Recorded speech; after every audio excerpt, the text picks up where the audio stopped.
ஒரு நாள் குருவை பார்க்க ஒரு சீடன் சென்றான். அவர் பாதம் கழுவி கும்பிட்டு பணிந்து வணங்கி நின்றான். அவனை மேலும் கீழுமாக பார்த்த குரு, ஏதோ எதிர்பார்ப்புடன் வந்திருக்கிறாய் போல என்று முகத்தை பார்த்து கேட்டார். அவன் மௌனமாக ஆமாம் என தலையாட்டிவிட்டு மெல்ல ஆரம்பித்தான். நான் நினைப்பதெல்லாம் நடக்க வேண்டும். இதற்கு என்ன வழி என்று ஒரு கேள்வியை கேட்டான். குரு புன்முறுவலுடன் சிரித்துக்கொண்டே அவனை அருகில் அழைத்தார். மெல்ல அவன் தலையை கோதிவிட்டு கன்னங்களை தட்டி கொடுக்க அவனுக்கு முணுக்கென கண்களில் எட்டி பார்த்த கண்ணீரை மெதுவாக துடைத்துவிட்டு என் சிஷ்யன் கலங்கக்கூடாது என்று ஆறுதல் படுத்தினார்.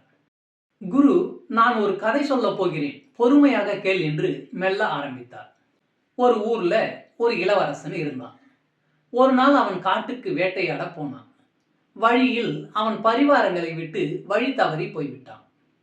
அவர்களை தேடி தேடி காட்டுக்குள் ரொம்ப தூரம் போனான். ரொம்ப களைப்பு, பசி, தாகம், கொஞ்சம் பயம் வேறு. சோர்ந்து போய் ஒரு மரத்தடியில் உட்கார்ந்தான். அது ஒரு கற்பக மரம். நம் மனதில் நினைப்பதையெல்லாம் அப்படியே நிறைவேற்றி வைக்கும் அற்புத சக்தி கொண்டது.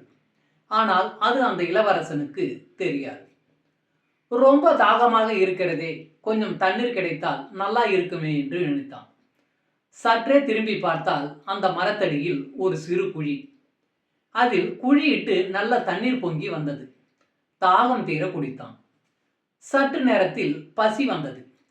ஏதாவது சாப்பிட கிடைத்தால் நல்லா இருக்கும் என்று நினைத்தான்.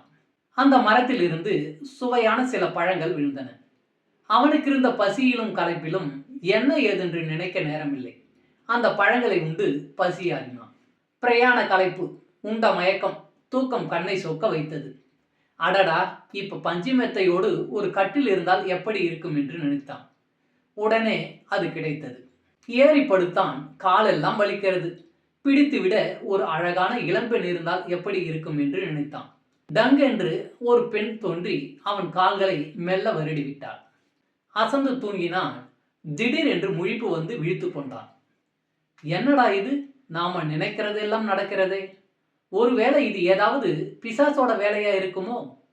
அந்த பிசாசு இங்கே வந்து விட்டால் என்று நினைத்தான். டங் என்று ஒரு பெரிய பிசாசு வந்தது. கற்பக மரம் தான் நினைப்பதெல்லாம் கொடுக்குமே. ஐயோ, இது என்ன பிசாசு நம்மை கடித்து தின்று விடுமோ என்று நினைத்தான்.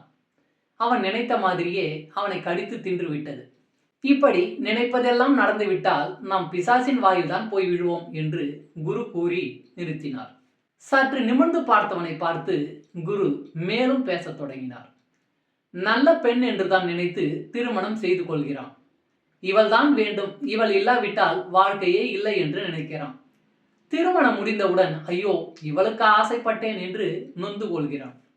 ஆசை ஆசையாக வீடு வாங்குபவன் அக்கம் பக்கம் தொல்லை கொடுத்தால் ஏண்டா இங்க வந்தோம் என்று சிந்திக்கிறான். பாராட்டி சீராட்டி வளர்த்த பிள்ளைகள் திரும்பி பார்க்காமல் போய்விட்டால் மனம் கிடந்து கவலையில் உழல்கிறது.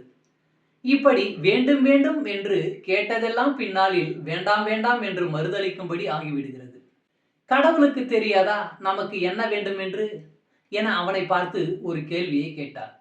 அவனுக்குள் ஞானம் பிறந்தது. பிறகு அவருக்கான பணிவிடைகளை செய்து வணங்கிவிட்டு அவன் இருக்குமிடம் நோக்கி திரும்பினான். இதைத்தான் மாணிக்க வாசகர் அவன் பார்த்து செய்யட்டும் என்று எல்லாவற்றையும் அவனிடமே விட்டுவிடு என்கிறார். வேண்டத்தக்கது அறிவோய் நீ, வேண்ட முழுதும் தருவோய் நீ, வேண்டும் அயன்மார் கரியோய் நீ, வேண்டி என்னை பணி கொண்டாய், வேண்டி நீயா தருள் செய்தாய், யானும் அதுவே வேண்டின் அல்லால், வேண்டும் பரிசு ஒன்று உண்டெனில் அதுவும் உன் தன் விருப்பன்றே. நன்றி. வாழ்க வளமுடன்.